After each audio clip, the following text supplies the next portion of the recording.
Taxpayer money, which means your money and my money, is being spent to promote the transgender agenda in my neighborhood, and I'm not having it. Plus, hide yo Christians, the reality of the Equality Act, and how it actually discriminates against Christians and women. I am also going to debunk the Democrats' claim that the filibuster is a Jim Crow relic. And New York Times editorial board member Mara Gay says the American flag disgusts her.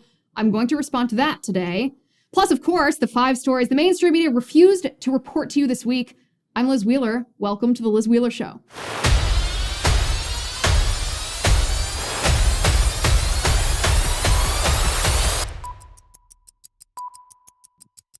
Okay, hey, thanks for joining us today. First of all, I have a story today that I think that you all might relate to. It relates to my own neighborhood. But speaking of basic security while you're on the internet, were we?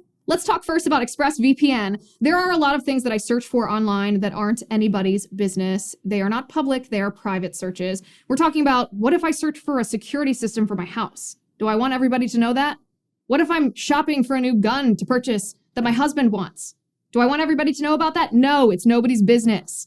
And sure, you might say, well, just go on private mode. But actually, that's not enough. Incognito mode does not hide your internet activity. Are you as surprised by that as I am? It doesn't matter how or what mode you use or how many times you clear your browsing history, your internet service provider can still see every single website you've ever visited. So that's why I never go online without using ExpressVPN. Internet service providers in the US can legally sell your information to ad companies. Totally creepy, totally gross.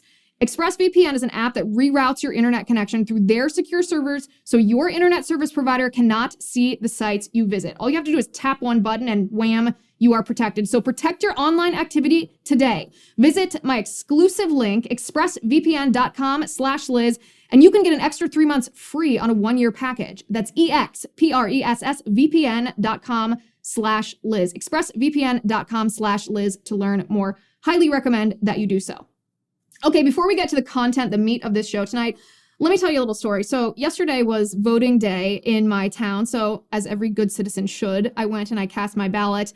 As I'm coming out of the polling place, I see the 2 school board candidates standing there, ostensibly to talk to voters, I assume. They were standing just outside where the sidewalk where you walk up to the polling place. So I walked over to them and I said, hello, are you the school board members? Because why not? That's what they're there for. They said, yes, they are the school board members. So I said, cool. Do you support critical race theory? I looked at the guy who I assume was a Republican. I think he was the more Republican-ish candidate, at least. And he kind of blusters a little bit. And I'm not going to defend his blustering because I assume he stereotyped me as a millennial, essentially. Maybe he assumed I was liberal. And he's like, well, I don't think you can judge anybody whether they're racist unless you know what's inside their heart. And I was like, okay, do you think critical race theory is racist?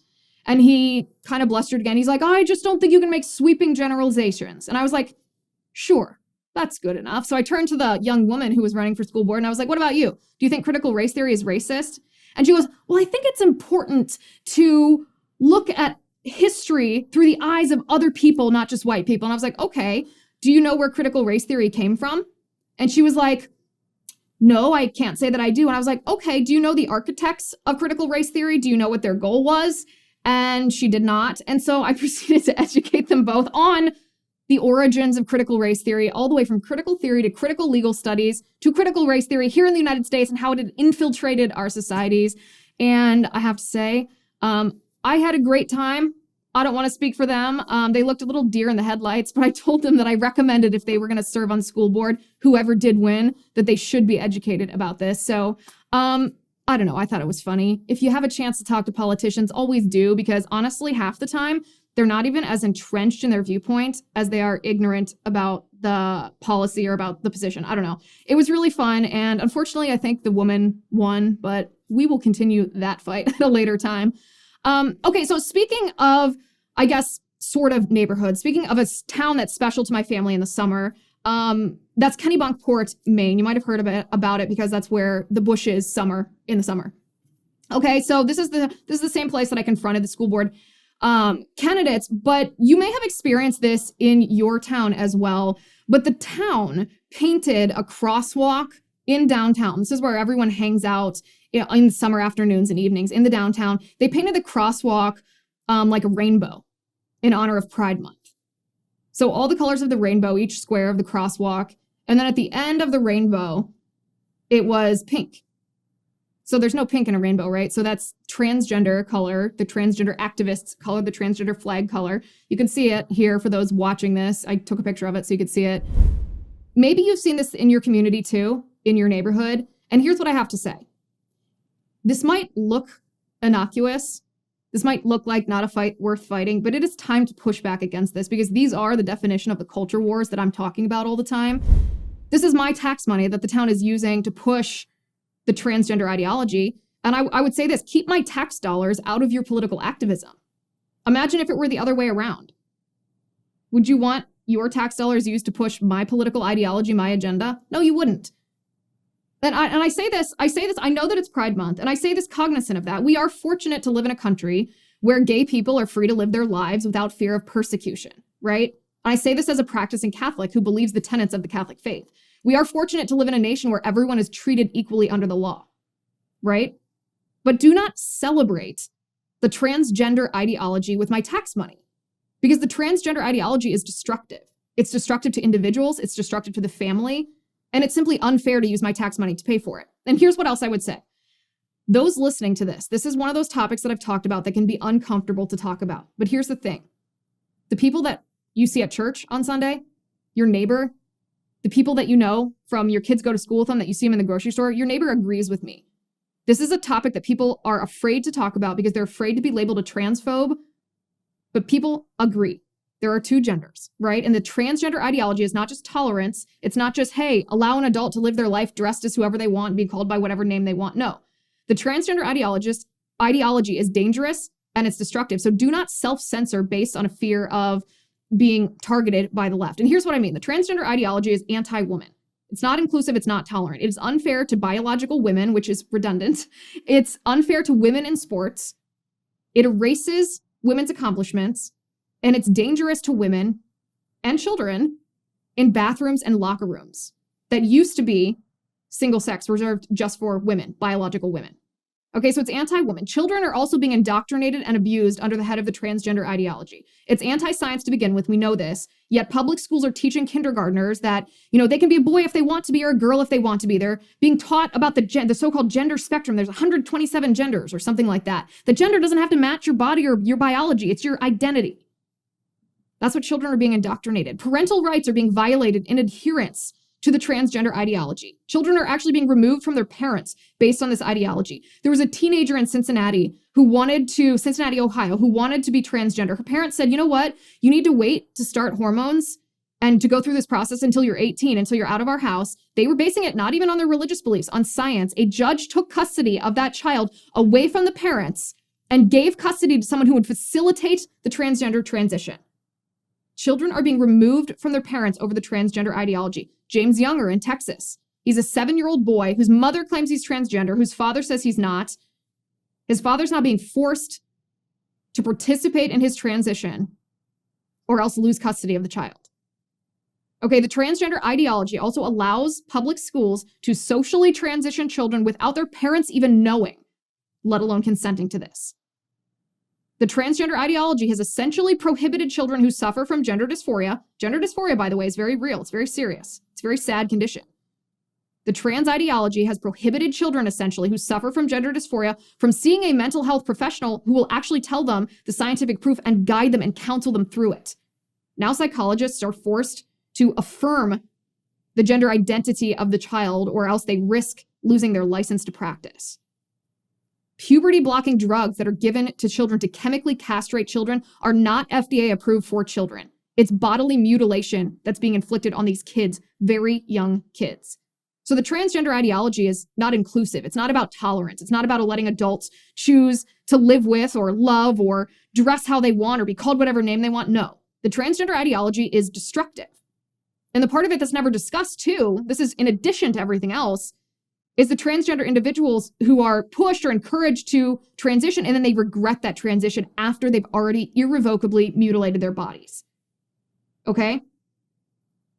This is what's being celebrated by my town, the town that is special to my family in the summer. This is happening in towns all over the country. And it might seem innocuous, but it's not. This is the culture war. This is the time to stand up and say, well, are we going to allow delusion to reign? Are we going to pretend that it's tolerance and inclusion when it's not? Or are we going to stand up for reality? So what I'm asking you to do tonight is write to the town manager, demand that the rainbow flag on the crosswalk promoting the transgender ideology, demand that that's removed. This is our tax money being used to indoctrinate our children and promote a destructive ideology. So be polite, but be firm. Tell the town manager, keep our tax money out of your activism. The transgender ideology hurts women and hurts children. The town's manager's name is Lori Smith. Her phone number is 207-967-1606. And before any censors get on me for saying her phone number, it's public record on the town website. There's also a contact form on the town website, kennebunkportmaine.gov/user/171/contact. They never make it easy. Lori Smith, politely but firmly tell her to remove that flag. We don't want our tax money involved in her activism. Okay, speaking of standing up for what's right, my friend Lila Rose has a new book that I want to tell you about. It's called Fighting for Life, and you can get your copy of it today. Lila Rose, as you might know, is the founder of Live Action and has become the face of the millennial pro-life movement. Now more than ever, it's extremely important that we have real warriors going out into the world to make a change. Whether it's fighting for the life of unborn babies, fighting for the traditional values that America was founded on, or trying to right the injustices in the world, this book is your playbook for how to truly make a difference. It's based on her own experiences. Lila's sharing how you can understand your own talents to become a leader and build a foundation for change in the face of obstacles. As I mentioned time and time again, right here, the left is doing everything they can to destroy America. And that's why this book is so important right now. Fighting for Life is the title. It's available now anywhere you buy your books, and you can get yours at fightingforlifebook.com. That's fightingforlifebook.com. It's a wonderful book. I've read it. It's touching. It's moving. It's effective. Lila Rose is a warrior to emulate for our generation. Young people ask all the time, how can I be successful fighting for life? Lila shows you how. Fightingforlifebook.com. I highly recommend it. Okay, speaking of Pride Month, the Biden administration is making the most of Pride Month. They're flying pride flags at U.S. embassies, including one outside of the Vatican, I believe, which is, in my opinion, fundamentally disrespectful since they know what the Catholic teaching on the human body, biology, gender, marriage, sex is. Regardless, the Biden administration is doing this anyway. I guess they think they're virtue signaling. President Biden, though, made a proclamation in honor of Pride Month touting the Equality Act. This is what he said. He said, "While I am proud of the progress my administration has made in advancing protections for the LGBTQ plus community, I will not rest until full equality for LGBTQ plus Americans is finally achieved and codified into law. That is why I continue to call on the Congress to pass the Equality Act, which will ensure civil rights protections for LGBTQ plus people and families across our country." End quote. So that flowery language sounds nice because we all, I think everybody, appreciates equality and everybody wants everybody else to share equality under the law, right? We not only want a colorblind society, we want every single person. This is in our Declaration of Independence. We want equality under the law. That is not what will happen if the Equality Act is passed. So I want to talk for a second about the reality of the Equality Act because this is very bad news. Inequality Act would be a better name. The House of Representatives has already passed the Equality Act. They passed it 224 to 206. That means, of course, for those of you who are doing the math, that 3 Republicans voted in favor of this bill. No Democrats voted against. So these Republicans that voted in favor, first of all, we are going to name and shame them. That would be Congressman John Katko of New York, Congressman Tom Reed of New York, and Congressman Brian Fitzpatrick of Pennsylvania. I don't understand how anybody can call themselves Republican and vote for this bill. This bill is the antithesis of freedom and liberty and justice for all. It is not equality. It is an attack on Christians. It is an attack on women. It essentially criminalizes the practice of faith in certain ways and makes Christians in general second-class citizens. How does it do this? Let me tell you. So the Equality Act redefines the Civil Rights Act non-discrimination. Okay? So it inserts sexual orientation and gender identity into the statute. Okay, which enforces, or it allows the federal government to enforce non-discrimination laws that already exist in cases that are related to LGBT issues. Now you might think, well, there's always exemptions for religious objections. No. The Equality Act supersedes the Religious Freedom Restoration Act of 1993, and this is a quote from the Religious Freedom Restoration Act. It prohibits any agency, department, or official of the United States from substantially burdening a person's exercise of religion. So the Equality Act erases that part of the Religious Freedom Restoration Act. So literally, I just explained it. You don't have that religious freedom protection anymore. Okay. And by the way, this is very interesting. The Religious Freedom Restoration Act used to be a bipartisan concept. It was sponsored actually by then Representative and now Senate Majority Leader Chuck Schumer. Yep. Old Chuck. He sponsored it. It passed the House and the Senate almost unanimously, and it was signed by President Bill Clinton at the time. How far the Democratic Party has fallen, right? This used to be a bipartisan thing. So this is what would happen if we allow Congress, in this case, Senate Democrats, if we allow Democrats in Congress to redefine the Civil Rights Act and insert gender identity and sexual orientation into characteristics that are prohibited from people discriminating against them. Now, the way that I phrase that makes it sound like this is active discrimination, and it's not. So this is what would happen. If the Equality Act passes, business owners would be forced to violate their religious conscience, okay? Because the Civil Rights Act prohibits employers from, and I quote, failing or refusing to hire or discharge any individual or otherwise to discriminate against any individual with respect to his compensation terms, conditions, or privileges of employment because of such individual's race, color, religion, sex, or national origin. The Equality Act, as I said, adds sexual orientation and gender identity. So employers, regardless of the theme of their business, even if they're a religious business, they cannot choose not to hire people who are contradictory to their religious values and views, okay? And it's actually worse than that. So it's not just that broad. It's very specific. And this is personal to me because my husband's a medical provider. So medical providers lose conscious protections if the Equality Act is passed into law, right? That means if there's a transgender surgery or an abortion, now medical providers can say that that violates my religious conscience. I object to that conscientiously. Therefore, I'm not going to take part in that. And they're allowed to do that. They're protected. But if the Equality Act passes, then medical providers lose their conscious protections. Even abortion, by the way, is categorized as pregnancy discrimination if you refuse to or decline to take part in that. Okay, can you imagine Christians in the medical field? What are they going to do? It's not just Christians. What about practicing Muslims, practicing Jews? There are a lot of religions that teach that there are two genders, male and female, and don't allow for gender mutilation surgery. That's against their religious beliefs, against their ethics. Abortion ends the life of an unborn child. But religious medical providers will be forced to participate in this, or they'll have to leave the medical field altogether. This will ostracize Christians from the medical field. Is that what we want in our country? Is that equality? No, that's discrimination. Okay, so going back to the hiring and firing of employees for a second. So the Equality Act prohibits sexual orientation and gender identity discrimination in the hiring of education providers as well, so teachers and stuff. Okay, so imagine for a second a Catholic school. A Catholic school hires teachers that share the religious beliefs, the doctrine of the Catholic Church. That's part of a contract usually at a Catholic school, is you have to adhere to Catholic religious doctrine.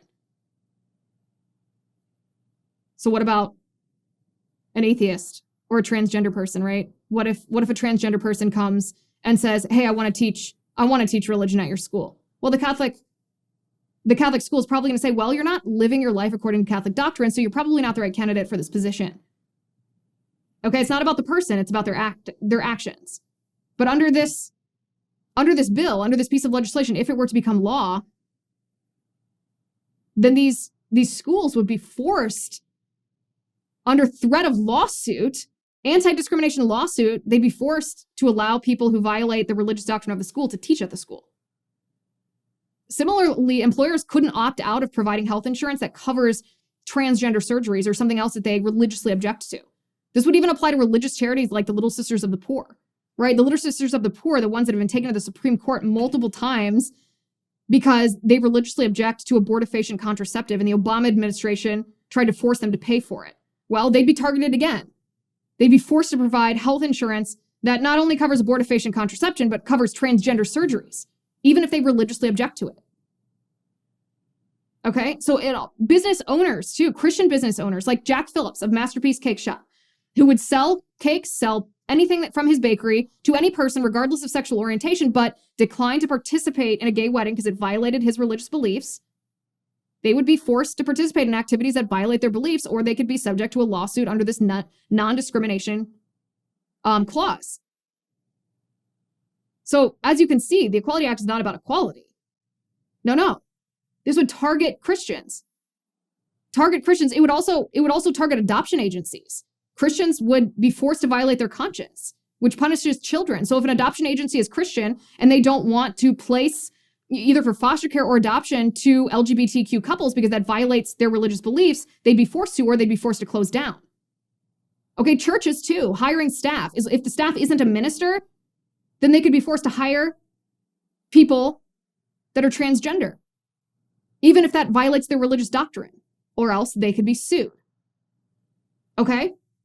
This is also anti-woman, the Equality Act. So it puts women at risk. Under the public accommodations provision, women's sports, biological males who identify as women would be allowed on women's sports team, in locker rooms, in bathrooms, in shelters, in sex trafficking shelters.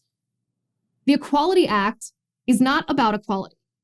It would hurt women, it hurts business owners, it would hurt children in the foster system and up for adoption, it hurts education system, private education system, and it hurts churches. Any Republican who would even consider voting for this bill ought to be voted out of office. The Equality Act is not about equality. Eric Erickson, by the way, once wrote a book called You Will Be Made to Care, and probably the best headline in the history, or the best book title in the history of book titles, because this is exactly what the left wants. They don't want tolerance. They don't want inclusion. They don't actually want equality. They want to impose their ideology on you. They want to force you to celebrate what they dictate to you. You will be made to care. The best title, the best book title. That's what's happening with the Equality Act. So the Democrats need 10 Republican senators to overcome a filibuster if they want to pass this bill in the Senate. Thank God that's not going to happen. Same actually with the For the People Act that we covered earlier in the week, the voting monstrosity bill, H.R. 1. But this is why the Democrats want to abolish the filibuster, because they know that they can't overcome it. So they want to get rid of it. Speaking of the truth that Democrats don't want you to hear, if for some reason big tech kicks me off their platforms once and for all, don't worry.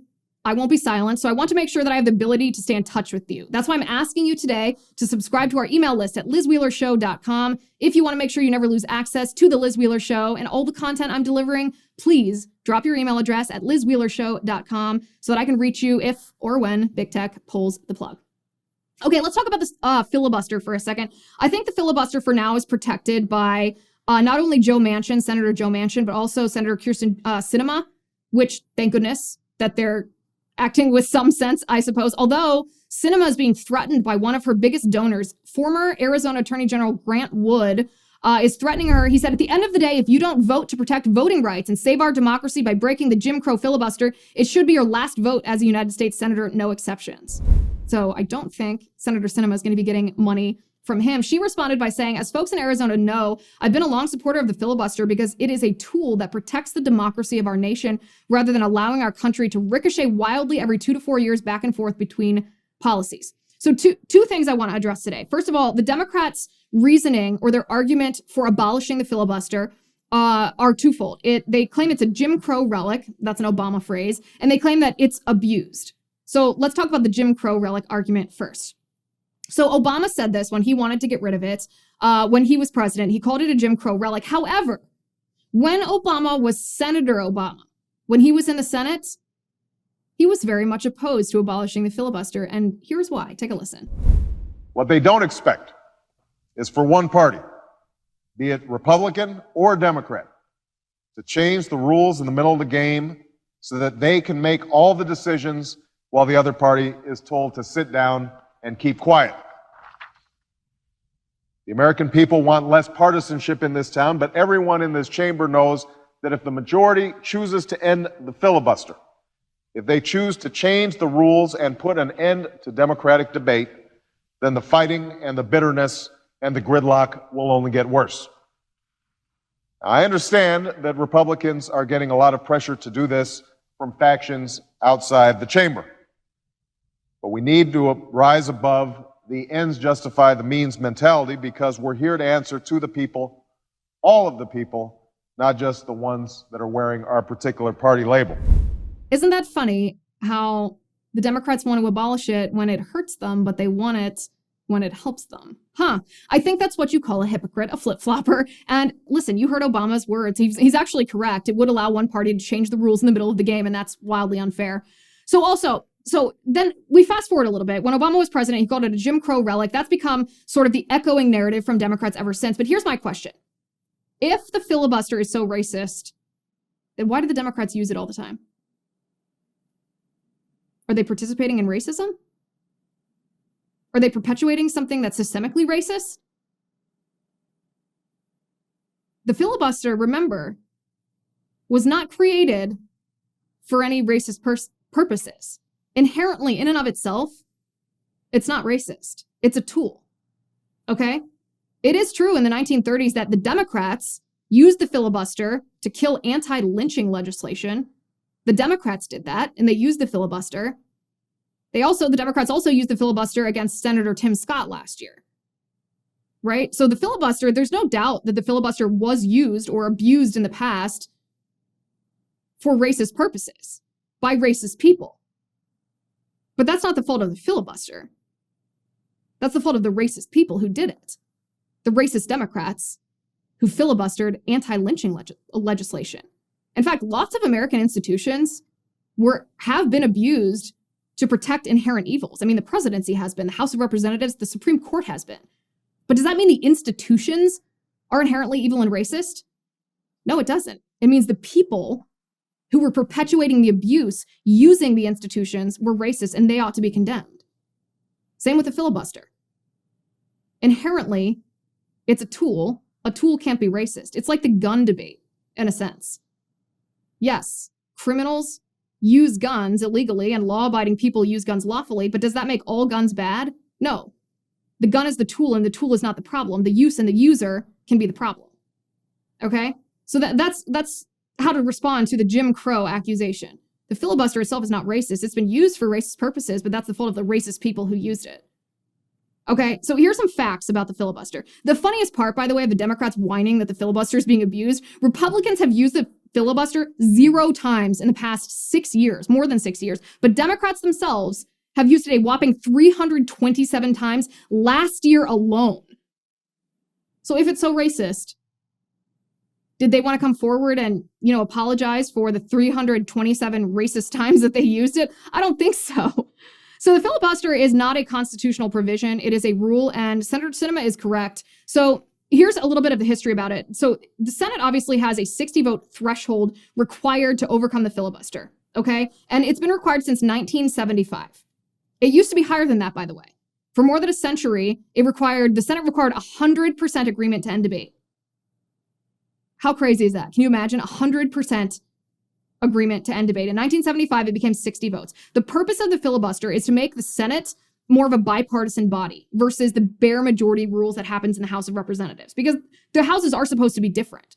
So you can see what would happen. Without the filibuster, Democrats would ram through highly partisan legislation like the Green New Deal, Medicare for All, H.R. 1. They would pack the courts. They would make D.C. a state. Very, very left-wing agenda items that even a lot of Democrats don't support. In fact, if you need further proof that this would be just it has nothing to do with racism, and it's extremely partisan endeavor, the end of the filibuster crusade that we're seeing right now from Democrats is actually funded by millions and millions of dollars of Democrat dark money. Okay, it's funded by a coalition called Fix the Senate. Their entire premise is ending the filibuster. Fix the Senate is a project of the 1630 Fund, which is a dark money network that supports, very, very far left agenda items at our federal government level. Okay, so this is not something that public opinion calls for. It's not even something necessarily that the majority of elected Democrats want. It's the very, very far left donors that want it. The American people do not want to abolish the filibuster. They want the filibuster intact. 60% of Americans prefer that President Biden alter his radical proposals to make them more moderate versus abolishing the filibuster to ram them through. Okay, 59% of people who were surveyed said that Senator Joe Manchin, after he said that he would protect the filibuster, that makes them more likely to vote for him the next time he's up for re-election. Same with Sinema. 65% of people in her state said that they would be more likely to vote for her based on her support for keeping the filibuster. Okay? The only reason the Democrats want to abolish the filibuster is because they want to ram through highly partisan, unpopular, radical leftist agenda items. And we shouldn't let them. Call them out. If they accuse the filibuster of being Jim Crow, know your facts. It's a false accusation. It shouldn't even bother us. It's such a false accusation. Just debunk it and move on. Expose them for what they're doing. All right, and now for my favorite segment on the show. This really is my favorite part of the show every week. The 5 stories the mainstream media refused to report to you. Since they refused to report to you, I will.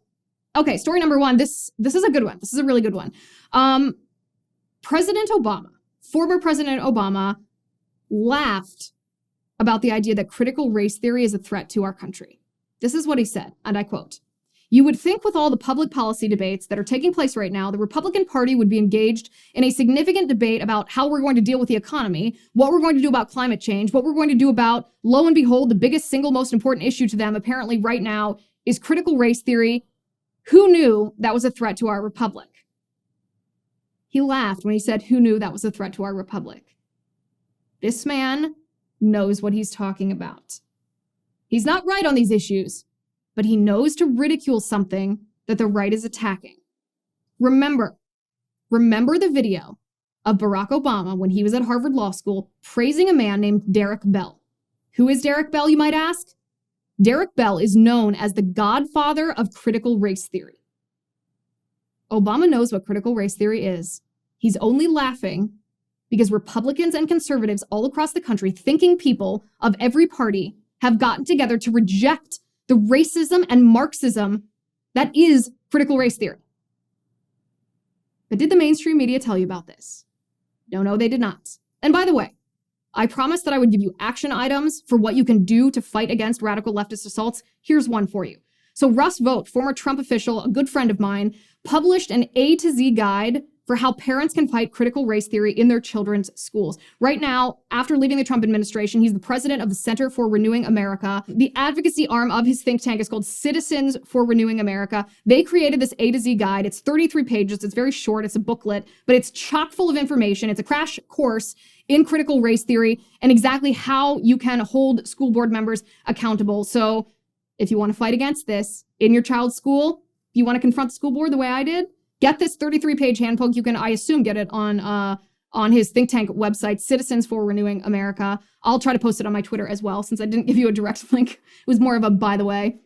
Okay, story number 2. This is a really sad story. It's super tragic, very heartrending. A 10-year-old boy, 10 years old, a 10-year-old black boy named Justin Wallace was killed by gunfire in Queens. But AOC and the Black Lives Matter movement were completely silent about this. This little child, he was 3 days away from his 11th birthday. He was shot in the chest. He passed away. He died in a hospital. His father found him in a pool of blood, dead. Why wouldn't the Black Lives Matter movement say his name? Where's AOC condemning this? Doesn't this child's black life matter? Well, that's the thing. Because this child was shot by another black man.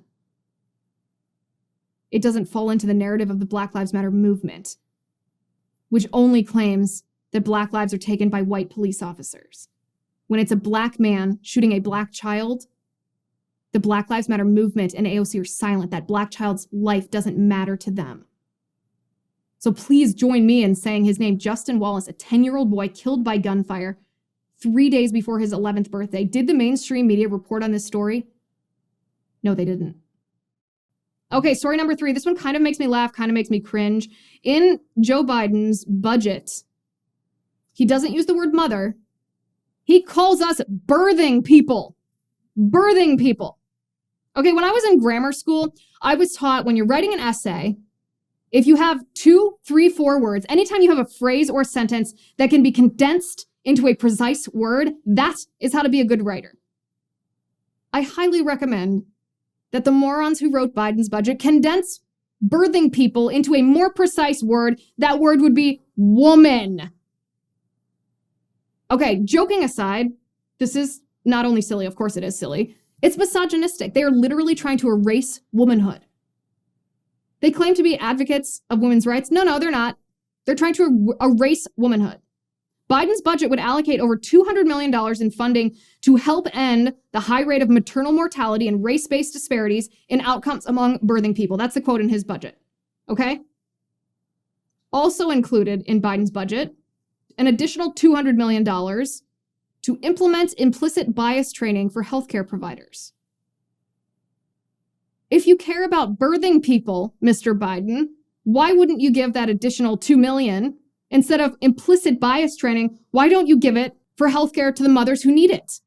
Or don't take it from the taxpayer to begin with and let these mothers use their own money the way that they see fit. Do not call me a birthing person. I am a mother. I am a woman. Thank you very much. But did the mainstream media report on this misogyny, on the fact that Pelosi, who doesn't she have 5 children, trying to erase gender from congressional rules? Britain is trying to call breastfeeding chest feeding. Did the mainstream media report on how misogynistic this is? No, they did not. The mainstream media is allowing the left to obliterate objective truth. Well, we won't. Okay, this is the craziest story. This is crazy. New York Times editorial board member Mara Gay, you're probably familiar with her.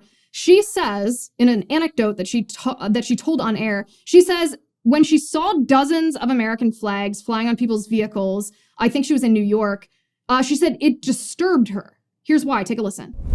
I was on Long Island this weekend visiting a really dear friend, and I was really disturbed. I saw, dozens and dozens of pickup trucks with, explicatives against Joe Biden on the back of them, Trump flags, and some cases just dozens of American flags, which is also just disturbing because essentially the message was clear. It was, this is my country. This is not your country. I own this. Okay, explicatives or whatever she said is not a word. She might have meant expletives, but explicatives is not a word. But hashtag New York Times, educated for you. Okay, so here's my question for Mara Gay. What exactly is disturbing about the American flag? The fact that it represents the blood of the men and women of all skin colors who died for our flag and for our country, including the Americans, by the way, who died fighting to free the slaves? The idea of freedom and liberty and justice for all, is that what disgusts you? If you think the American flag is a representation of whiteness, you are spitting on the graves of the thousands of men and women of color who have died for this country and come home draped in that flag. The men and women of color who proudly call this nation home and celebrate the founding principle that all men are created equal and endowed by their creator with unalienable rights like life, liberty, and the pursuit of happiness. You are indoctrinated. You are peddling revisionist history. And by the way, you're free to say idiotic things like this because of the bedrock values like freedom of speech represented by our flag. But here's the question that the mainstream media would ask if they had any journalistic curiosity whatsoever. When radical leftists like Mara Gay make comments like this, say that they're disgusted at the sight of the American flag, what does she really want? What does she want to happen as the result of her disgust? Does she want a Marxist state? Does she want to tear down America? Does she want white people marginalized? Does she want equality demolished and replaced by equity, which obviously just means discrimination against certain people based on immutable characteristics, adjudicated by wokesters like her? If the mainstream media had any journalistic curiosity or credibility, then they would ask, what is it that you want here, Mara Gay? But did the mainstream media ask that? No, they did not.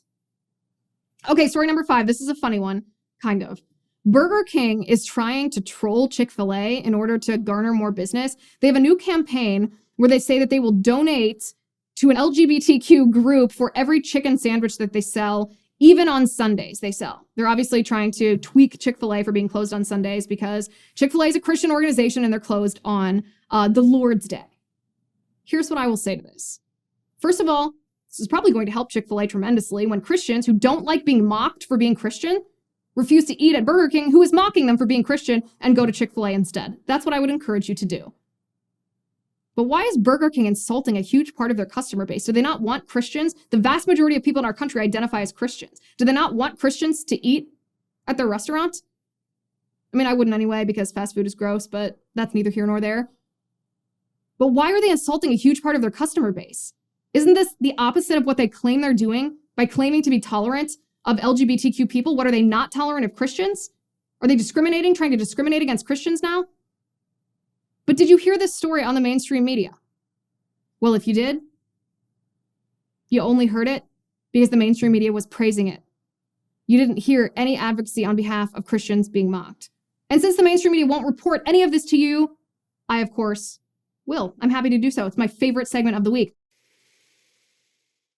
All right, and now we've got the great and powerful Jay Hay, my producer, in my ear telling me that we are out of time. We do have more to talk about as always, but we will have to wait until next week. If you missed this week's episodes, please go to Apple Podcasts or wherever you get your pods. Download the episodes, subscribe, listen to them, give us a 5-star rating, write us a glowing review, only nice reviews. We really appreciate when you do that because it helps us move up the charts, which helps more people discover the show and helps more people experience reality, which they desperately need. In the meantime, think for yourself. Use critical thought, not critical theory. Question authority. Follow the facts and do not let government or corporate wokeism or anybody bullying you into being a sheep. I'm Liz Wheeler. This is The Liz Wheeler Show.